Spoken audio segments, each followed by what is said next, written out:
तुमसे प्यार हो गया। Chapter 1 car accident. मानसी सुबह अपने माँ से झगड़ा करके घर से निकल गई थी। उसकी माँ बहुत टेंशन में थी। मानसी के जाने के बाद उन्हें चक्कर आ गया और वो नीचे जमीन पर गिर गई। मानसी के पापा मिथुन और उसकी बहन स्वाति उन्हें लेकर हॉस्पिटल चले गए।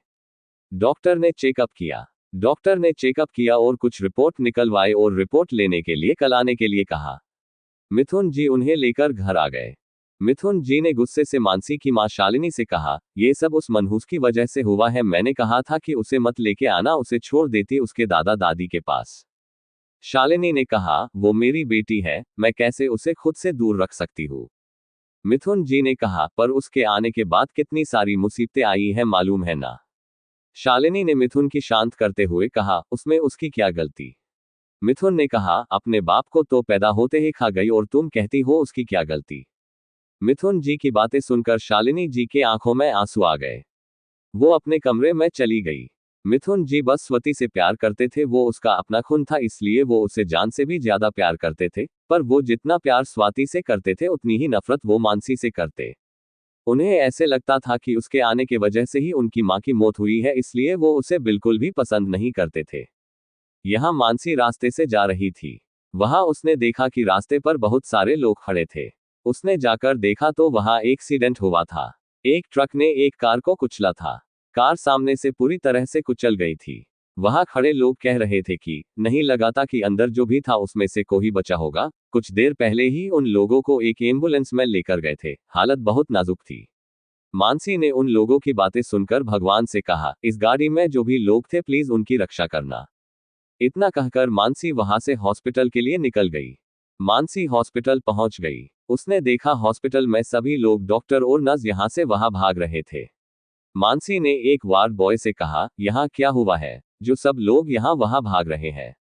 वार्ड बॉय ने कहा, सीरियस केस है। वार्ड बॉय की बात सुनकर मानसी उस ओर चली गई। उसने देखा सभी सीनियर डॉक्टर अंदर थे और पेशेंट का ट्रीटमेंट कर रहे थे। पेशेंट के शरीर पर बहुत सारे घाव थे, उन पर डॉक्टर दवाई लगा रहे थे। मानसी भी अंदर जाने लगी, तभी उसके कंधे पर किसी ने हाथ रखा। उसने पीछे पलट कर देखा, उसके पीछे डॉक्टर आनंद खड़े थे। डॉक्टर आनंद ने कहा, आप अंदर नहीं जा सके, हमें सीनियर ने मना किया है किसी जूनियर को अंदर आने से। मानसी ने कहा, क्यों मना किया है। डॉक्टर आनंद ने कहा, जो अंदर पेशेंट है वो बहुत बड़ा बिजनेसमैन है, डॉक्टर नहीं चाहते कि कोई भी गलती हो, इसलिए। मानसी ने कहा, तो अब क्या करे। डॉक्टर आनंद ने कहा, चलो चलकर बाकी पेशेंट को देखते हैं। मानसी और डॉक्टर आनंद वहां से दूसरे वार्ड में चले गए। उन्होंने बाकी पेशेंट को चेक किया। मानसी वार्ड से बाहर आ गई। उसने देखा कि उस वार्ड के बाहर काफी भीड़ थी। शायद पेशेंट के रिलेटिव आ गए थे। सब लोग डॉक्टर बाहर आने का इंतजार कर रहे थे। तभी सभी डॉक्टर बाहर आ गए। डॉक्टर ने सबसे कहा कि वो अब ठीक है, शाम तक होश में आ जाएंगे, बस उनकी कुछ रिपोर्ट आनी बाकी है, तब हम अच्छे से बता सकते हैं। तभी भीड़ में से एक औरत ने कहा, कैसी रिपोर्ट आनी बाकी है। डॉक्टर ने कहा, मैं आपको परेशान नहीं करना चाहता, पर आपको बता देता हूँ, पेशेंट को कमर से नीचे के हिस्से में बहुत चोट लगी है, शायद ही कभी वो अपने पैरों पर खड़े हो पाएंगे। डॉक्टर की बात सुनकर उस पेशेंट की दादी रोने लगी। डॉक्टर ने कहा, अभी कुछ कहा नहीं जा सकता, रिपोर्ट आने के बाद मैं आपको बताता हूँ, आप रोए मत। दादी के आंखों से लगातार आंसू आ रहे थे। मानसी ये सब देख रही थी। मानसी अपने केबिन में चली गई। उसने अपनी माँ को कॉल किया। जैसे ही उसके माँ ने कॉल उठाया, मानसी ने कहा, सॉरी माँ, आगे से मैं आप पर गुस्सा नहीं करूंगी। शालिनी ने कहा, ठीक है, पर अब बार बार माफी मत मांगो, मैंने तुम्हें माफ कर दिया है। मानसी ने कहा, मेरी प्यारी माँ, मैं आते वक्त आपको आपकी पसंद की आइसक्रीम लाऊंगी। शालिनी कुछ कह पाती उससे पहले उसके हाथ से मिथुन ने फोन छीन लिया और कहा, तुम्हारी माँ का ट्यूमर का ऑपरेशन करना है, पैसे का इंतजाम करो। मानसी ने कहा, कैसा ऑपरेशन। मिथुन जी ने कहा, तुम्हारी माँ को ट्यूमर है और डॉक्टर ने जल्दी से सर्जरी करने के लिए कहा है। मानसी से कहा, ऐसे कैसे माँ को ट्यूमर हो गया। मिथुन जी ने कहा, तुम पैसों का बंदोबस्त करो, जल्द से सर्जरी करनी है। मानसी ने कहा, कितने पैसे। मिथुन जी ने कहा, 20 लाख रुपये। मानसी ने कहा, इतने पैसे। मिथुन जी ने कहा, बाहर से डॉक्टर आने वाले हैं, तुम बस पैसों का इंतजाम करो, 2 दिन बाद सर्जरी करनी है। मानसी ने कहा, ठीक है, मैं कुछ करती हूँ पैसों का। इतना कहकर मानसी ने कॉल रख दिया। वो अपने केबिन से आनंद के केबिन में चली गई। आनंद अपना कोट पहन रहा था। मानसी ने आनंद से कहा, कहाँ जा रहे हो? आनंद ने कहा, जो सुबह पेशेंट एडमिट हुआ है उसे ड्रिप लगाने के लिए कहा है। मानसी ने कहा, क्या मैं आ सकती हूँ तुम्हारे साथ? आनंद ने थोड़ा सोचा, फिर उसे कहा, चलो तुम भी देख लोगी कि बड़े लोगों का इलाज कैसे होता है। मानसी मुस्कुराए और आनंद के साथ चलने लगी। जुनून की आग हर किसी को तबाह कर देती है, जिससे संभालना बहुत मुश्किल हो जाता है। ऐसे ही एक कहानी है आर्या मल्होत्रा और कबीर रॉय की। दोनों एक होटल में मिलते हैं।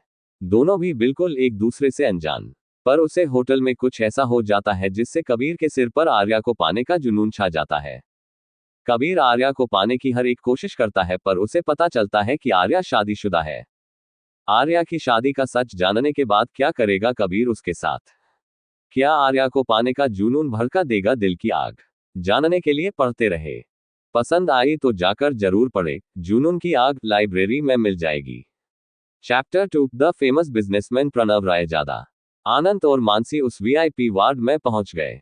आनंद ने नई ड्रिप निकाली और वो पेशेंट को लगा दी। उसमें उसने उसे जो डॉक्टर मिश्रा ने जो इंजेक्शन बताए थे वो उसमें डाले और उसे पेशेंट को लगाया। मानसी पेशेंट को अच्छे से देख रही थी। पेशेंट के दादी ने मानसी को ऐसे देखते हुए देखा। उन्होंने मानसी से कहा, क्या हुआ डॉक्टर, आप मेरे पोते को ऐसे क्यों देख रही है? मानसी ने कहा, मैं बस पेशेंट को देख रही हूँ। पेशेंट की दादी सुमित्रा जी ने कहा, क्या मेरा पोता ठीक हो सकता है? मानसी ने कहा, हाँ ये बिल्कुल ठीक हो सकते हैं। मानसी की बात सुनकर सुमित्रा जी बहुत खुश हो गई। उसने मानसी से कहा, जितना भी पैसा लगेगा मैं आपको दूंगी, बस मेरे पोते को ठीक कर दीजिए। मानसी ने कहा, आप फिक्र मत करें, ये जल्दी ठीक हो जाएंगे। आनंद नहीं चाहता था कि मानसी इस पेशेंट की वजह से किसी मुसीबत में पड़े, इसलिए उसने मानसी से कहा, चलो हमें और भी पेशेंट को देखना है। मानसी को आनंद की बात समझ नहीं आई, फिर भी वो उसके साथ बाहर चली गई। आनंद मानसी को लेकर अपने केबिन में चला गया। उसने मानसी से कहा, तुम्हें क्या जरूरत थी कुछ बोलने की? मुझे तुम्हें साथ ही नहीं लेकर जाना चाहिए था। मानसी ने कहा, क्या हुआ?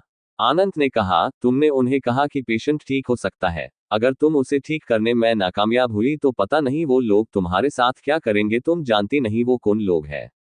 आनंद की बातें सुनकर मानसी को भी डर लगा। उसने तो बस उन्हें दिलासा देने के लिए ये बात कही थी। मानसी ने आनंद से कहा, कौन है वो लोग? आनंद ने कहा, प्रणव रायजादा का नाम सुना है। मानसी भी ये नाम सुनकर थोड़ा डर गई।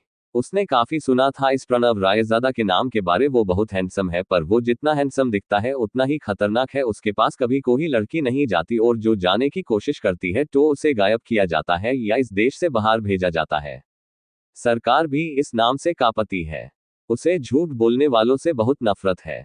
मानसी ने लड़खड़ाते हुए कहा, क्या वो आदमी प्रणव रायजादा है? आनंद ने कहा, हाँ, और जिससे तुम अभी मिली वो उसकी दादी है। मानसी ये सुनकर थोड़ा डर गई, फिर उसने हिम्मत करके कहा, मैंने उन्हें झूठी उम्मीद नहीं दी है, वो सच में ठीक हो सकते हैं। आनंद ने कहा, ये तो मुझे नहीं पता, पर तुम इस मामले से जितना दूर रहोगी उतना ही तुम्हारे करियर के लिए अच्छा होगा। अब जाओ अपने केबिन में। आनंद की बात सुनकर मानसी अपने केबिन में चली गई। कुछ देर बाद प्रणव की रिपोर्ट आई।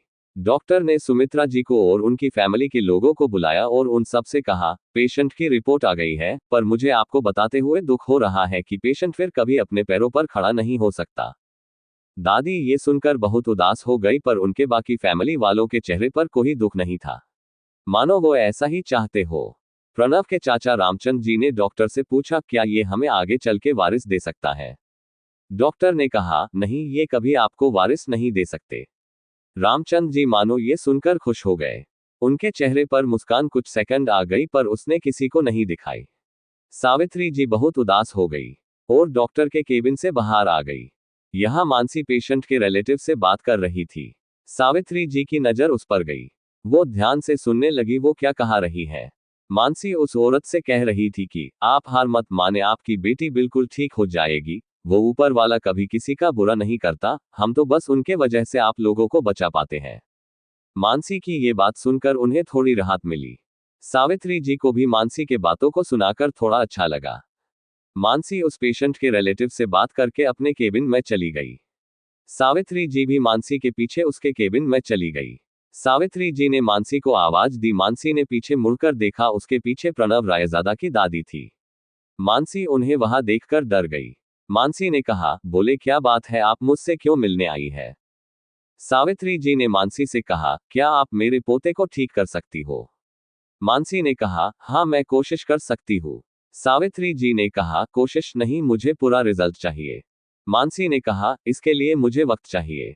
सावित्री जी ने कहा, मैं तुम्हें 2 महीने का वक्त देती हूँ, जिसके लिए मैं तुम्हें 30 लाख रुपए दूंगी, और अगर तुम उसे ठीक करने में नाकामयाब हो गई तो तुम्हें मेरे पोते से शादी करनी होगी और हमेशा उसकी देखभाल करनी होगी। मानसी ने थोड़ा सोचा। मानसी को सोचते हुए देखकर सावित्री जी ने अपना ऑफर बढ़ाया। उन्होंने कहा, 35 लाख इतना काफी होगा ना आपके लिए डॉक्टर? मानसी समझ चुकी थी अब वो इनसे भाग नहीं सकती, उसने भी हाँ में जवाब दिया। सावित्री जी ने कहा, तो ठीक है, मंडे से तुम्हारी ड्यूटी शुरू होगी, मैं 2 दिन में मेरे पोते को यहाँ से लेकर जाऊंगी, तुम्हें घर पर आकर ट्रीटमेंट करनी होगी। मानसी ने कहा, ठीक है, आप मुझे एड्रेस दीजिए, मैं मंडे को आपके घर आऊंगी। सावित्री जी वहां से चली गई। उनके जाने के बाद मानसी कुछ सोचने लगी। वो खुद से कहने लगी, उसने जी भी किया, वो ठीक किया या नहीं? आगे चल के उसे किसी मुसीबत का सामना तो नहीं करना पड़ेगा। पर वो अपने ट्रीटमेंट पर श्योर थी, उसे लग रहा था कि वो उसे ठीक कर सकती है। उसने ये पहले भी किया है, इसलिए उसे खुद पर भरोसा था। वो ये काम कर सकती थी। कहानी में आगे क्या होगा जानने के लिए पढ़ते रहे। छतरी प्रणव को होश आ गया।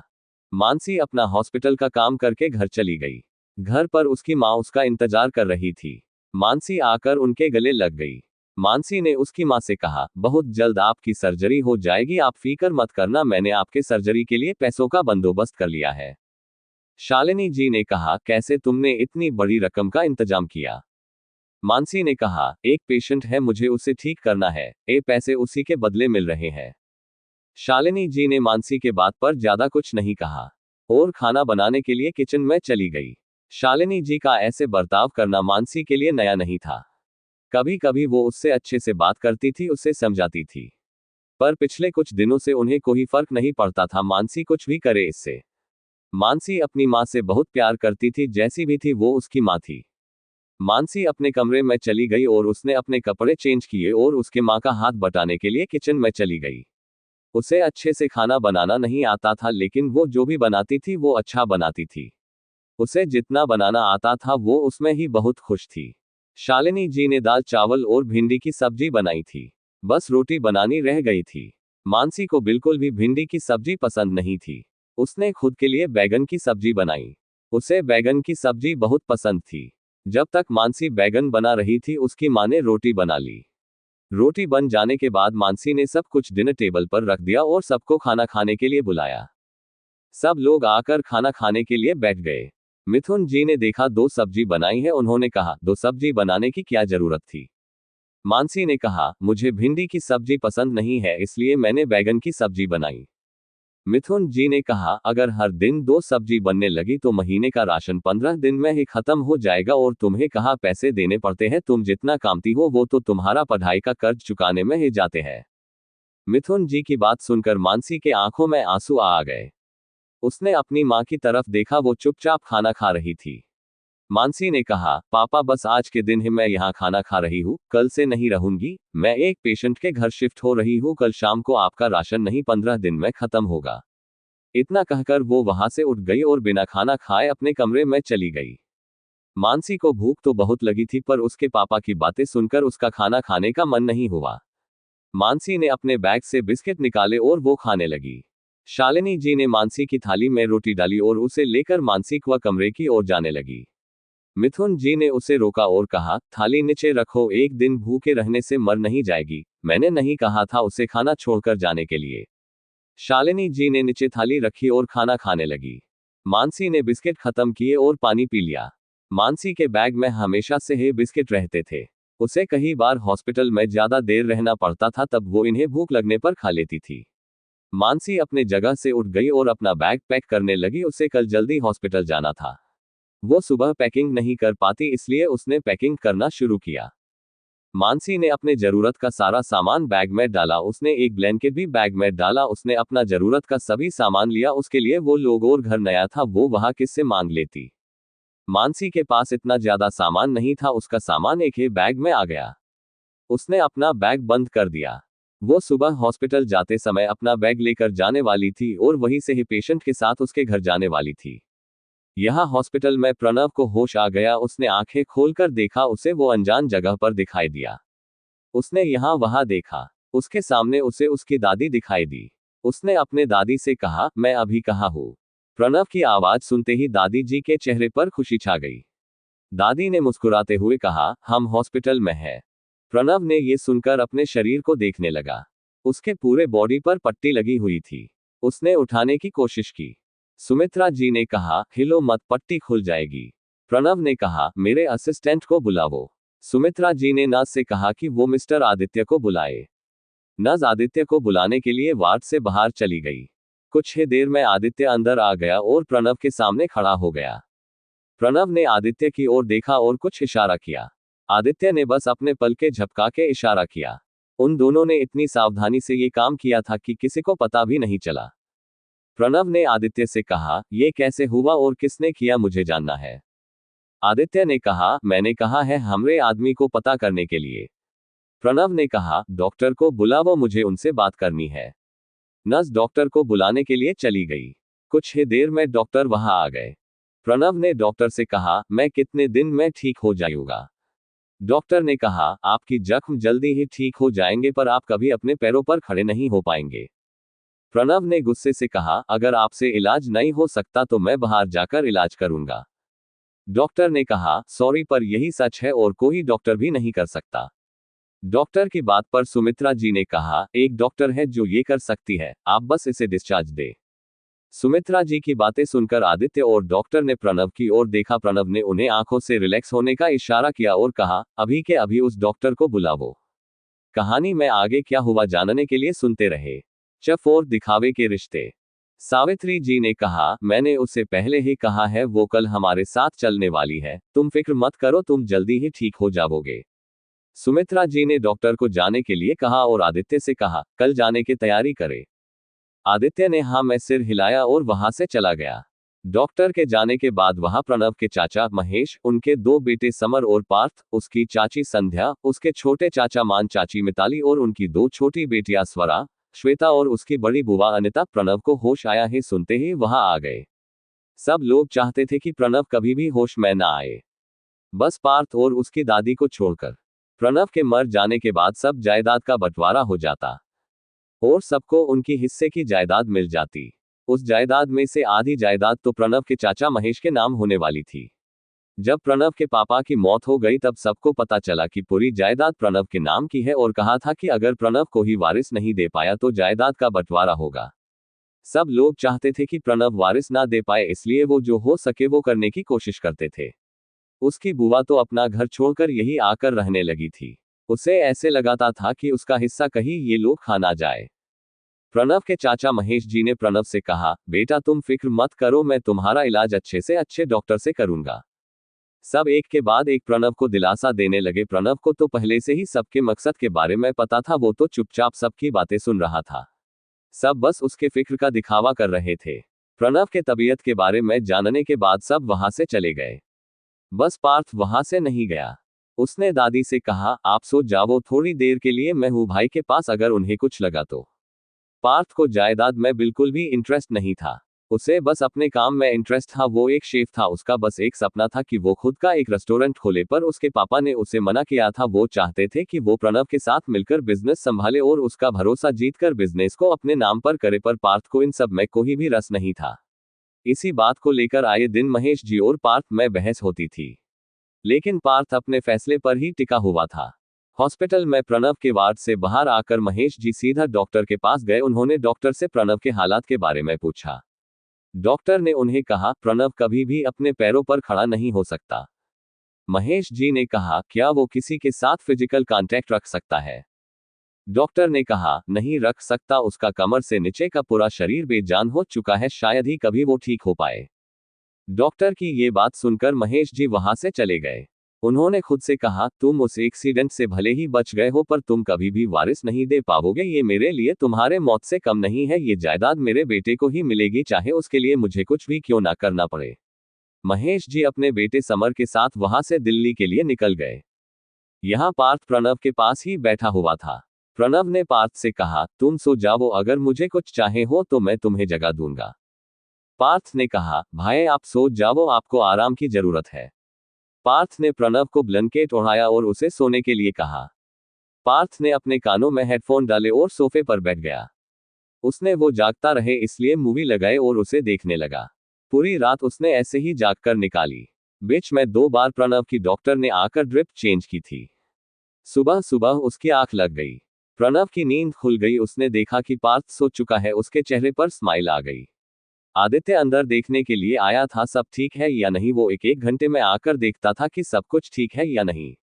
उसने देखा उसके बॉस जगे हुए हैं। प्रणव ने भी आदित्य को अंदर आते हुए देखा था। आदित्य ने आकर प्रणव की ड्रिप को निकाला, वो खत्म हो गई थी।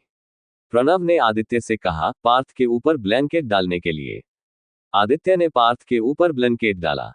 प्रणव ने आदित्य से कहा, तुम जाकर सो जाओ, मैं जाग रहा हूं, मेरा ख्याल रखने के लिए तुम्हें भी फिट होना चाहिए, जाओ जाकर सो जाओ, जरूरत पड़ी तो कॉल करूंगा, तब तक आने की जरूरत नहीं ना। आदित्य वहां से चला गया। सुबह के 6 बजे प्रणव की दादी उठ गई। उसने देखा प्रणव और पार्थ दोनों सोए हुए थे। उसने किसी को भी नहीं उठाया। थोड़ी देर बाद पार्थ की आंखें खुली। उसने देखा कि वो सो गया था। वो एकदम से उठ गया। उसने देखा सुबह के 7 बजे थे। प्रणव सोया हुआ था और दादी न्यूज़पेपर पढ़ रही थी। पार्थ ने दादी से कहा, पता नहीं कैसी मेरी आंख लग गई। दादी ने उसे कहा, कोई बात नहीं। पार्थ उठकर फ्रेश होने गया।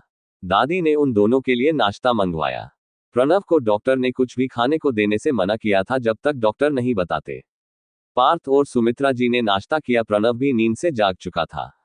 पार्थ ने देखा कि प्रणव जग गया है। उसने प्रणव का बेड थोड़ा ऊपर की ओर उठाया और उसका मुंह पोंछ लिया और उसको ब्रश करवाया। प्रणव पार्थ को रोक रहा था। उसने कहा, आदित्य है, वो कर लेगा, तुम परेशान मत हो। पार्थ ने कहा, मैं कर सकता हूँ, आप मेरे भाई हो, मैं इतना कर सकता हूँ आपके लिए। चैप्टर 5 मानसी का फैसला। प्रणव पार्थ की तरफ देखकर मुस्कुराया। पार्थ ने प्रणव को अच्छे से साफ कपड़े पहनाए और उसे फिर से लिटा दिया। मानसी के घर पर मानसी की आंख खुली। उसने देखा कि सुबह के 7 बजे है। उसने अपना मोबाइल देखा। उसने रात को 6 बजे का अलार्म सेट किया था। उसे सुबह 8 बजे घर से निकलना था। लेकिन उसने अपने मोबाइल में अलार्म 6 AM की जगह 6 PM किया था। वो कैसे बचता? मानसी ने अपने सिर पर चपत लगाई। उसने जल्दी से अपना मोबाइल चार्ज पर लगाया और शावर लेने चली गई। मानसी सब कुछ जल्दबाजी में कर रही थी। उसे 8 बजे के बस से जाना था। अगर बस चली गई तो अगली बस आधे घंटे बाद थी और उस बस से वो जाती तो वो काफी लेट हो जाती। मानसी नहाकर बाहर आ गई। उसने जल्दी से अपने कपड़े पहने और बाल बनाने लगी। उसने बिल्कुल हल्का सा मेकअप किया, अपना मोबाइल और चार्जर बैग में डाला और बैग लेकर निकल गई। शालिनी जी मानसी को आवाज दे रही थी। वो कह रही थी, येऊन नाश्ता करून जा। मानसी ने कहा, नको आई, खूप उशीर झाला आहे आणि तुला तर माहित आहे ना मुंबईचे ट्रैफिक। इतना कहकर वो उसके माँ के गले लगी और उसने कहा, मैंने पैसे आपके अकाउंट में डाले हैं, अच्छे से अपना इलाज करना, मैं नहीं होंगी वहां, अपना ख्याल रखना, और बैग लेकर चली गई। मानसी बस स्टॉप पर आ गई। बस आने में अभी भी 5 मिनट बाकी थे। उसने राहत की सांस ली। वो वही एक वड़ा पाव के ठेले पर चली गई। उसने वड़ा पाव वाले भैया से कहा, भैया एक गर्मा गर्म वड़ा पाव देना मिर्च के साथ। उस भैया ने मानसी को एक वड़ा पाव दिया। मानसी ने उसे पैसे दिए और वड़ा पाव को खाने लगी। तभी वहां बस आ गई। उसने उस वड़ा पाव को अपने मुंह में ठूस लिया और उसे जल्दी से खाते हुए बस में चढ़ गई। बस पहले से ही फुल थी।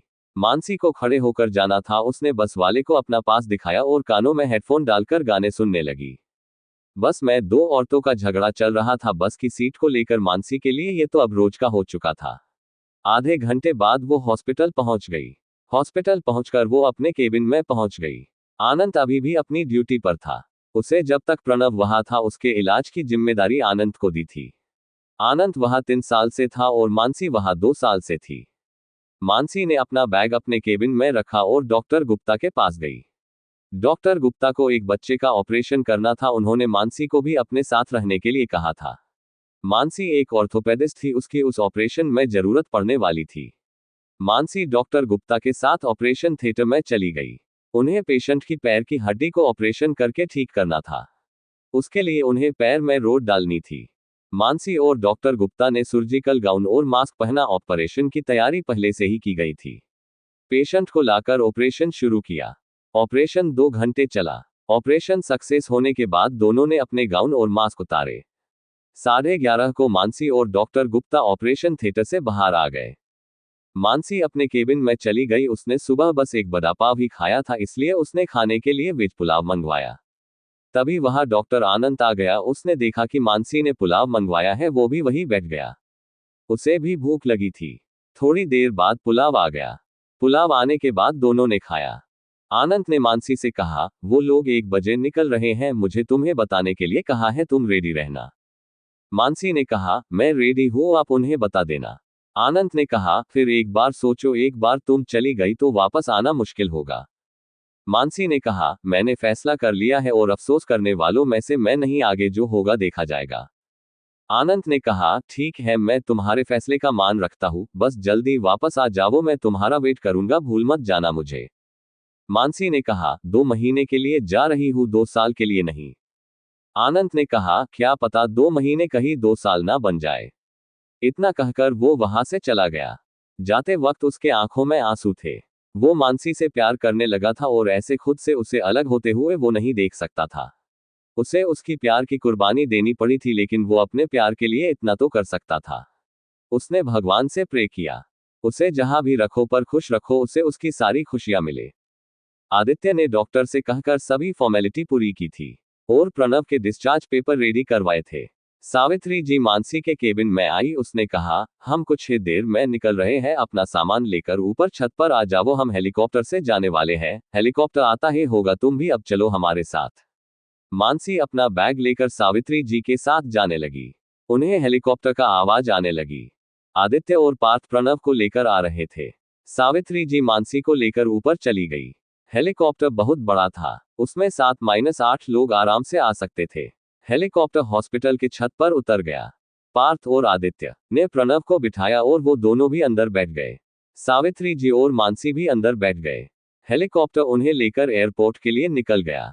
एयरपोर्ट पर प्रणव का प्राइवेट प्लेन खड़ा था, वो उन्हें वहां से लेकर जाने वाला था। हेलीकॉप्टर सीधे जाकर एयरपोर्ट पर लैंड हो गया।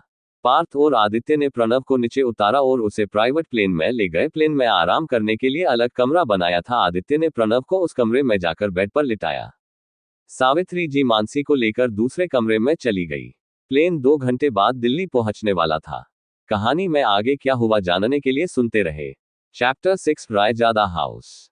मानसी का ये सफर 2 घंटे का होने वाला था। वो पहली बार किसी प्राइवेट प्लेन में बैठी थी। सावित्री जी ने उसे अच्छे से रेस्ट करने के लिए कहा। मानसी रिलैक्स हो गई। उसके पास एक फ्लाइट अटेंडेंट आ गई। उसने मानसी को ड्रिंक दे दिया। मानसी बहुत खुश हो गई।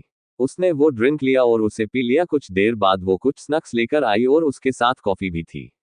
मानसी ने कॉफी पीते हुए उसके सामने रखे मैगजीन को उठाया और पढ़ने लगी। मानसी ने जो मैगजीन उठाई थी उसके कवर पर प्रणव का फोटो था। वो उसमें बहुत हैंडसम लग रहा था। मानसी उसे ही देखती रही और उसने खुद से कहा, शक्ल तो कितनी अच्छी दी है, भगवान ही जाने कैसे कोई लड़की इससे दूर रह पाएगी। ये भगवान मुझे इससे बचा लेना, नहीं तो मैं भी उन लड़कियों की तरफ कहीं गायब कर दी जाऊंगी। मानसी ये सब सोच रही थी। मानसी ने जब प्रणव देखा था उसके चेहरे पर कहीं जगह पट्टी लगी हुई थी और उसका चेहरा सूख गया था, पर यह प्रणव उससे अलग था। उसने कहा, काश मैं इस हैंडसम चेहरे को छू पाती। वो तो खुले आंखों से ही सपने देखने लगी। तभी उसे फ्लाइट अटेंडेंट की आवाज सुनाई दी, अपने सीट बेल्ट बांध ले, हम अब लैंड करने वाले हैं। मानसी अपने सपने से बाहर आ गई। उसने खुद को एक चपत लगाए और खुद से कहा, कुछ भी सोचती है, अगर उसे पता चला तो वो तुझे बहुत दूर भेज देगा। उसने जल्दी से अपना सीट बेल्ट लगा दिया। कुछ ही देर में प्लेन लैंड हो गया। दिल्ली के एयरपोर्ट पर पहले से ही कुछ गाड़ियां खड़ी थी। वो सब प्लेन से उतर गए। उन्हें बहुत सारे बॉडीगार्ड ने घेर लिया। मानसी डर गई। सावित्री ने कहा, डरो मत, ये हमारी सिक्योरिटी के लिए है। आदित्य और पार्थ ने प्रणव को गाड़ी में बिठाया और वो भी गाड़ी में बैठ गए। बॉडीगार्ड ने मानसी और सावित्री जी के लिए कार का डोर ओपन किया। वो दोनों गाड़ी में जाकर बैठ गई। सभी बॉडीगार्ड ने अपनी अपनी गाड़ी में जाकर बैठ गए और उनके पीछे चलने लगे। एयरपोर्ट से रायजादा हाउस आधे घंटे के दूरी पर था। रास्ते पर सभी गाड़ियां एक साथ चल रही थी। ऐसे लग रहा था कि किसी मंत्री का काफिला वहां से गुजर रहा है। आधे घंटे बाद सभी गाड़ियां रायजादा मैंशन के रोड पर चलने लगी। रोड के आसपास बहुत खूबसूरत विला थे। वो लोग अब विला के मेन रास्ते पर थे। रास्ते के दोनों तरफ पेड़ थे। मानसी को वहां की खूबसूरती बहुत पसंद आ गई। कुछ देर बाद गाड़ी एक बड़े से गेट के सामने रुक गई। जैसे ही गाड़ी रुकी गेट ओपन हो गया। एक के बाद एक सभी गाड़ियां अंदर चली। सभी गाड़ियां अंदर जाकर रुक गई। फिर से सभी बॉडीगार्ड बाहर आ गए। उन्होंने कार का गेट खोला। मानसी और सावित्री जी कार से बाहर आ गई। आदित्य प्रणव को लेकर अंदर चला गया। पार्थ सावित्री जी के पास आ गया। उसने उनसे कहा, दादी मैं अब चलता हूं, नहीं तो घर वाले मुझे घर में नहीं लेंगे। दादी ने कहा, तुम्हें कहा है ना यहां आकर रहो। पार्थ ने कहा, आपको तो पता है ना पापा क्या चाहते हैं, इसलिए मैं यहां आकर नहीं रहना चाहता। सावित्री जी ने कहा, ठीक है, पर जब भी तुम्हारा मन करे तुम आ जाओ। पार्थ वहां से चला गया। सावित्री जी और मानसी अंदर चले गए। सावित्री जी ने मैट को कहा कि मानसी को प्रणव के बाजू वाला कमरा दिखा देना, ये उनकी डॉक्टर है। मेड थोड़ा डर गई। वो डरते डरते ऊपर के फ्लायर पर चली गई। उसने दूर से ही मानसी को कमरा दिखाया और वहां से जाने लगी। उस फ्लायर पर सभी मेड को आने से मना किया गया था। वहां सिर्फ मेल स्टाफ ही जा सकता था।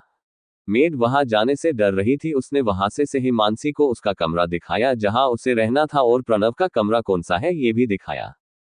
मानसी ने उसे डरे हुए देखा और कहा, तुम इतना क्यों डर रही हो?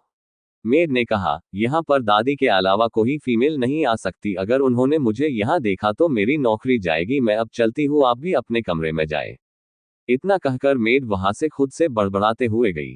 वो कहा रही थी, दादी जी को भी क्या सूझी और फीमेल डॉक्टर को रखा, पता नहीं उनके साथ साहब क्या करेंगे जब उन्हें पता चलेगा कि उनके बगल वाले कमरे में रुकी हुई है। मानसी ने मैड की बातें सुन ली थी पर उसने कुछ नहीं कहा और वहां से अपने कमरे में जाने लगी। वहां के मेल स्टाफ ने उसे रोका और कहा, आप यहां नहीं आ सकती। मानसी ने कहा, मुझे सावित्री जी ने कहा है। उन दोनों ने हैरानी से एक दूसरे को देखा और मानसी को जाने के लिए रास्ता दिया। मानसी कमरे में चली गई। उसने अपना बैग रखा और कमरे को अच्छे से देखने लगी। कमरा बहुत बड़ा था, उसमें तो उसका पूरा घर ही आ जाता। उसने पूरे रूम को अच्छे से देख लिया। विंडोज के पर्दे हटाए और सूरज की किरणों को अंदर आने दिया। शाम के 5 बजे थे। सूरज की किरणें अब हल्की थी। मानसी बालकनी की ओर चली गई। उसने बाहर का नजारा देखा, वो बहुत अच्छा था। वहां से गार्डन और स्विमिंग पूल दिखाई दे रहा था। तभी उसके कानों में कुछ आवाजें आने लगी। उसने जब मुड़ के देखा तो सामने वाले बालकनी में आदित्य और प्रणव कुछ बातें कर रहे थे। मानसी ने सुनने की कोशिश की। आदित्य प्रणव से कहा रहा था कि दादी ने जो आपके लिए मुंबई से डॉक्टर लाए है उसका क्या करना है। प्रणव ने कहा, वो सब तुम मुझ पर छोड़ दो। उसे नहीं पता कि उसने यहाँ आकर कितनी बड़ी गलती की है और उसकी सजा तो उसे मिलकर रहेगी। इतना कहकर प्रणव कॉफी पीने लगा। मानसी भी अंदर चली गई, अपने कपड़े चेंज किए और एक बुक लेकर बालकनी में बैठ गई। चैप्टर 7 रायजादा हाउस के नियम। मानसी को जब भी फ्री टाइम मिलता था वो बुक्स पढ़ती थी। मानसी तो पढ़ते पढ़ते वही सो गई। प्रणव अपने बालकनी में कॉफी पीते पीते बाहर का नजारा देख रहा था। आदित्य कुछ ऑफिस का काम कर रहा था। प्रणव ने पूरे कंपनी और उसके देखभाल की जिम्मेदारी आदित्य को सौंपी थी। आदित्य भी अपने जिम्मेदारी को अच्छे से निभाना जानता था। कुछ देर में बालकनी में अंधेरा हो गया। सूरज डूब चुका था। प्रणव ने आदित्य से कहा, मुझे अंदर जाना है, लेकर चलो। आदित्य ने प्रणव की व्हीलचेयर को पीछे से पकड़ा और उसे लेकर अंदर चला गया। उसने प्रणव को अंदर छोड़कर बालकनी का डोर बंद किया और पर्दे लगाए। प्रणव ने कहा, पिछले 2 दिनों में मेरे गैरमौजूदगी जो भी हुआ है वो मुझे बताओ। आदित्य ने कहा, मिस्टर खन्ना ने जो हमारे साथ जो डील की थी उसे कैंसिल कर दिया है। प्रणव ने कहा, और उसकी वजह? आदित्य ने कहा, आपका एक्सीडेंट। उन्हें महेश जी ने बताया था कि आपकी हालत बहुत नाजुक है और आप जल्दी से होश में नहीं आए थे, इसी वजह से उन्होंने ये डील कैंसिल की। उन्हें इसमें उनको उनका लॉस लग रहा था। प्रणव ने कहा, उन्हें ऐसा क्यों लगा? आदित्य ने कहा, जब आप बेहोश थे और जल्दी होश में नहीं आ रहे थे तब हमारी स्टॉक प्राइस तेजी से घट रही थी और हमारे बहुत सारे प्रोजेक्ट कैंसिल किए थे। महेश जी ने सब लोगों को कहा था कि आपके मरने के बाद ये प्रॉपर्टी उनके बेटे की होगी, इसलिए उन्हें महेश जी की बात माननी पड़ी। प्रणव ने कहा, जिन लोगों ने प्रोजेक्ट कैंसिल किए हैं उनके प्रोजेक्ट दूसरी कंपनी को दो और खन्ना को कल मुझसे मिलने के लिए बुलाओ। आदित्य ने हाँ में जवाब दिया। आदित्य ने कहा, हमें खाना खाने के लिए नीचे जाना होगा, खाना खाने का वक्त हो गया है। प्रणव ने कहा, मुझे लेकर चलो, मुझे सबसे कुछ बात भी करनी है। आदित्य ने प्रणव की व्हील चेयर को लेकर नीचे गया। रायजादा हाउस के कुछ रूल्स थे जो उनके पूर्वजों से चले आ रहे थे। उनमें बस जो भी उस खानदान का मुखिया हो वही वक्त के अनुसार उन नियमों में बदलाव कर सकता था। इस वक्त उन लोगों का मुखिया प्रणव था और उसने भी कुछ रूल्स में बदलाव किया था और जो भी उन रूल्स के खिलाफ जाना चाहता है उनके लिए घर के दरवाजे बंद है। महेश जी को बिल्कुल भी ये रूल्स पसंद नहीं थे। उन्हें तो आयाशी का शौक था, इसलिए दादी जी ने उन्हें दूसरी हवेली दी थी रहने के लिए। नियम 1, 8 बजे सबको डिनर टेबल पर डिनर के लिए मौजूद रहना पड़ेगा। 8 बजे के बाद आने वाले को उस दिन डिनर नहीं मिलेगा। 2, रात के 11 बजे से पहले सभी लोग घर पर होंगे। 3, कोई भी घर शराब पीकर नहीं आएगा। 4, महीने की आखिरी तारीख को सबको बताना होगा कि उन्होंने पूरे महीने में क्या किया। ये रायजादा हाउस के कुछ नियम थे। इनमें से बस पहला और 3 नियम प्रणव को भी लागू था। बाकी नियम प्रणव को लागू नहीं थे। वो घर का मुखिया था, उसे सबको उसने क्या किया बताने की जरूरत नहीं थी और मीटिंग की वजह से वो कभी भी वक्त पर घर नहीं आता था। सब डिनर टेबल पर बैठे हुए थे। शेफ ने खाना टेबल पर लगाया था। डिनर टेबल पर उसके छोटे चाचा चाची, उनकी 2 बेटियां, उसकी बुआ और दादी बैठे हुए थे। प्रणव भी आकर अपने चेयर पर बैठ गया। सब लोग खाना खाने लगे। तभी दादी को याद आया कि किसी ने भी शायद मानसी को नहीं बुलाया। दादी ने एक मैड से कहा, मानसी को बुलाकर लाओ। मैड जाने लगी। प्रणव ने मैड को कहा, रुक जाओ, मैं उस लड़की के लिए घर के रूल्स नहीं बदल सकता। दादी ने कहा, उस बेचारी को तो पता भी नहीं ऐसे कोई रूल्स भी है या नहीं और मैं भी उसे बताना भूल गई। प्रणव ने कहा, ये आपकी गलती है, आपको उसे बताना चाहिए था, पर उस लड़की को आज खाना नहीं मिलेगा। सब लोग खाना खा रहे थे। उन लोगों ने तो मानसी को अभी तक नहीं देखा था, पर उन लोगों को उसके लिए बुरा लग रहा था। प्रणव ने अपना खाना खत्म किया और सबसे कहा, मुझे आप लोगों को कुछ बताना है। कल से आप लोगों के नाम कंपनी के जितने भी शेयर हैं उनके प्रॉफिट में से 50% रकम आपको दी जाएगी और बाकी रकम कंपनी के पास रहेगी, कंपनी के खाते में, कंपनी के लिए। इतना कहकर उसने आदित्य को कहा कि वो उसे यहां से लेकर जाए। आदित्य प्रणव को लेकर गार्डन में चला गया। खाना खाने के बाद कुछ देर के लिए प्रणव गार्डन में टहलने के लिए जाता है। यहां मानसी की आंख खुली। उसने देखा कि बालकनी में अंधेरा हो गया है। वो डर गई। उसने जल्दी से अपना मोबाइल निकाला और मोबाइल की टॉर्च ऑन की और लाइट के स्विच ढूंढने लगी। उसे लाइट के स्विच मिल गया। उसने जल्दी से स्विच ऑन किया। उसने घड़ी में टाइम देखा, 8:30 बजे थे। उसे भूख लगी थी, पर वो यहाँ किससे खाना मांगती, यहाँ सब उसके लिए नया था। वो जल्दी से बाहर आ गई। उसने देखा उसे वहां कोई दिखता है या नहीं। बाहर कोई नहीं था। उसने आगे चलकर देखा, उसे एक मैड मिल गई। मानसी ने मैड से कहा, क्या मुझे खाना मिल सकता है? मैड ने कहा, नहीं मैम, खाने का वक्त 8 बजे का है, आप नहीं आई, मैं आपको खाना नहीं दे सकती, यहाँ के कुछ रूल्स हैं। लगता है आप नहीं जानती, मैं आपको बता देती हूँ। इतना बोलकर उसने बताना शुरू किया। अगर कल से आपको खाना खाना है तो आपको 8 बजे के पहले नीचे आकर डिनर टेबल पर बैठना होगा, तभी आपको खाना सर्व होगा। अगर आप 8 बजने के बाद 1 मिनट भी लेट हो गई तो आपको खाना नहीं मिलेगा। मानसी ने कहा, ठीक है, मैं कल से ख्याल रखूंगी, पर अभी मुझे कुछ मिल सकता है? मैड ने कहा, मैं आपको कुछ नहीं दे सकती मैम। मानसी ने कहा, ठीक है, और वहां से अपने रूम में चली गई। चैप्टर 9, ट्रीटमेंट का पहला दिन। प्रणव की बात सुनकर आदित्य वहां से चला गया। प्रणव का भी अब सोने का टाइम हो गया था। वो भी अपने बिस्तर पर लेट गया। उसे जल्दी से नींद आ गई। यहाँ महेश जी किसी से बात कर रहे थे। महेश जी किसी से कह रहे थे, तुम जल्दी से ये देश छोड़कर चले जाओ। अगर उसे अब तक तो ये पता चला गया होगा कि ये कोई एक्सीडेंट नहीं था, उसे मारने की कोशिश थी, वो कभी भी तुम तक पहुंच सकता है। मैं नहीं चाहता कि तुम उसके हाथ आओ, इसलिए तुम यहां से चले जाओ। सामने से उस आदमी ने कहा, पर मेरे पैसों का क्या? महेश जी ने कहा, मैं पूरे पैसे तुम्हारे फैमिली को दे दूंगा, बस तुम पकड़े गए तो अपना मुंह मत खोलना, नहीं तो याद रखना तुम्हारे फैमिली के साथ मैं क्या कर सकता हूँ। उस आदमी ने कहा, मैं अपना मुंह तब तक की बंद रखूंगा जब तक तुम मेरे फैमिली का ख्याल रख रहे हो। महेश जी ने कहा, मैं तुम्हारे फैमिली का ख्याल अपने फैमिली के जैसे रखूंगा। इतना कहकर उन्होंने कॉल कट कर दिया। अगली सुबह मानसी 6:30 बजे उठ गई। उठकर वो पहले फ्रेश हो गई। 7 बजे प्रणव के कमरे की तरफ चली गई। आदित्य उसका बाहर वेट कर रहा था। उसने सामने से मानसी को आते हुए देखा। उसे लेकर वह प्रणव के कमरे में चला गया। प्रणव उठ चुका था और बेड पर बैठा था। मानसी ने देखा प्रणव उठ चुका है। मानसी आदित्य से बोली, क्या मैं मेरा ट्रीटमेंट शुरू कर सकती हूँ? आदित्य ने हाँ में जवाब दिया। मानसी प्रणव की तरफ चली गई। उसने प्रणव के पैरों पर से ब्लैंकेट हटाया। मानसी ने आदित्य से कहा, हमें इनकी पेंट उतारनी होगी, मुझे मालिश करनी है, मैं ऐसे मालिश नहीं कर सकती। आदित्य ने पहले प्रणव की तरफ देखा लेकिन उन्होंने कोई जवाब नहीं दिया। आदित्य ने मानसी से है ये करना जरूरी है। मानसी ने उसे हाँ में जवाब दिया। आदित्य ने बड़ी हिम्मत करके प्रणव की पेंट उतारी। मानसी ने अपने हाथों पर एक मसाज ऑयल लिया और प्रणव की मालिश करने लगी। पूरे मन लगाकर प्रणव की मालिश कर रही थी। किस किस पॉइंट को कब और कैसे दबाना है वह उसे अच्छे से मालूम था। मानसी ने प्रणव की अच्छे से मसाज की। पैरों के मसाज के बाद अब बारी थी प्रणव के प्राइवेट पार्ट के मसाज की। मानसी को उस जगह की मसाज करने में बहुत शर्म आ रही थी। उसने आदित्य से कहा अब इनके प्राइवेट पार्ट की मसाज करनी है। आदित्य ये सुनकर थोड़ा हड़बड़ा गया। उसने कहा नहीं आप यह नहीं कर सकती। मानसी ने कहा यह मैं नहीं करने वाली, यह आप करिए या फिर इन्हें कहे कि वो खुद अपनी मालिश करें। आदित्य ने प्रणव की तरफ देखा। प्रणव की आंखों में गुस्सा नजर आ रहा था। वह मानो ये सब करना नहीं चाहता। मानसी समझ गई उन्हें क्या कहना है। मानसी ने कहा यह आपकी दादी का ऑर्डर है, वह आपने गोद में जल्दी से पोता पोती लेना चाहती है। मानसी की बात सुनकर प्रणव ने अपना हाथ आदित्य की ओर किया और उसे वह मसाज बोतल ले ली। प्रणव ने आदित्य से कहा वो कुछ देर के लिए मानसी को बाहर भेजे।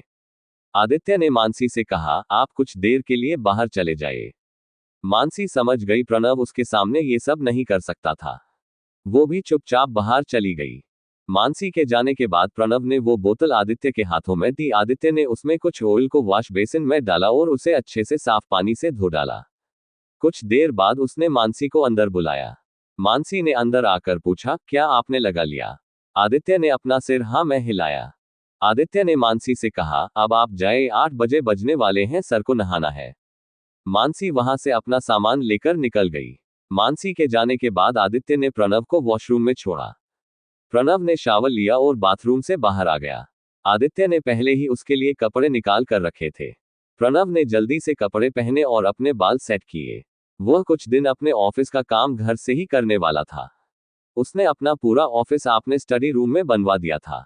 प्रणव के रेडी होने के बाद आदित्य उसे लेकर नीचे ब्रेकफास्ट करने के लिए लेकर आ गया।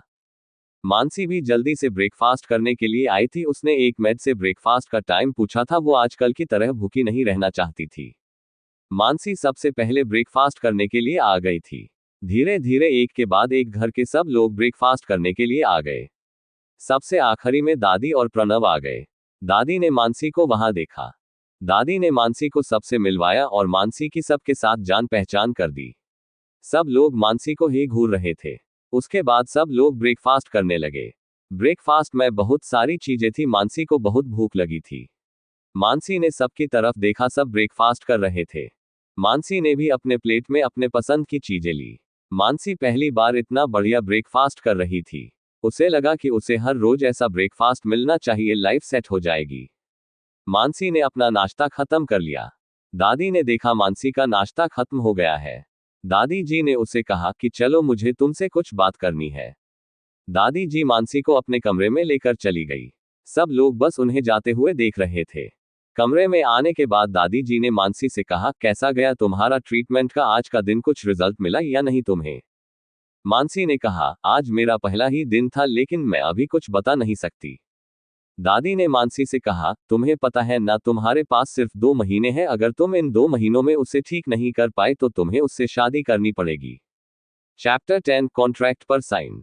मानसी ने कहा मुझे पता है, मैं अपना बेस्ट देने की कोशिश कर रही हूँ। दादी जी ने कड़क आवाज में मानसी से कहा तुम्हारे बेस्ट देने से कुछ नहीं होगा, मुझे 100% रिजल्ट चाहिए। मानसी ने बस अपना सिर हाँ में हिलाया। दादी जी ने उसके सामने एक फाइल रखी और मानसी से कहा देखा, इसे पढ़ो और इस पर साइन करो। मानसी ने कहा इसमें क्या है। दादी जी ने कहा जो हमारे बीच में कॉन्ट्रैक्ट हुआ है इसके लीगल पेपर है। मानसी ने कहा इसकी क्या जरूरत है। दादी जी ने कहा अगर कल तुम प्रणव को ठीक नहीं कर पाए और शादी करने से भी तुमने इनकार कर दिया तो मेरे पैसे तो डूब गए ना। मैं ऐसा होने नहीं देना चाहती और ना कोई रिस्क लेना चाहती हूँ। मैंने तुम्हें पहले पैसे एडवांस में दिए हैं, इसलिए तुम्हें इस पेपर पर साइन करना होगा। मानसी ने पेपर उठाए और पेपर को ध्यान से पढ़ा और फिर उस पर साइन कर दी। साइन होने के बाद मानसी ने दादी जी से कहा आपको क्यों ऐसा लगता है कि प्रणव जी ठीक नहीं हो पाएंगे और मुझे उनसे शादी करनी पड़ेगी। इस पर दादी जी ने मुस्कुराते हुए बो पड़ी, मैं तो चाहती हूँ कि मेरा पोता पहले जैसा ठीक हो जाए, पर नियति का क्या भरोसा, अगर वो ठीक ना हो पाए तो मैं उसकी जिंदगी ऐसे बर्बाद होते हुए नहीं देखना चाहती। मानसी दादी जी की बात को समझ सकती थी। उसे अब अपना पूरा प्रयास करके प्रणव को ठीक करना था। मानसी की जिंदगी अब प्रणव के ठीक होने से जुड़ी थी, नहीं तो उससे उसे शादी करनी पड़ती। दादी ने कॉन्ट्रैक्ट की एक कॉपी मानसी को दी और एक कॉपी अपने पास रख दी। दादी जी ने मानसी को कहा, कॉन्ट्रैक्ट को संभाल कर रखो, इसके बारे में किसी को कुछ पता नहीं चलना चाहिए, अगर इसके बारे में किसी को कुछ पता चला तो तुम्हारे भी जान को खतरा होगा। मानसी ने दादी से कहा, आप चिंता मत करो, मैं इसे अच्छे से संभाल कर रखूंगी, किसी के भी हाथ में लगने नहीं दूंगी। मानसी ने वो पेपर लिए और अपने कमरे में चली गई। उसने उस पेपर को अलमारी में अच्छे से रख दिया और अलमारी को लॉक कर दिया।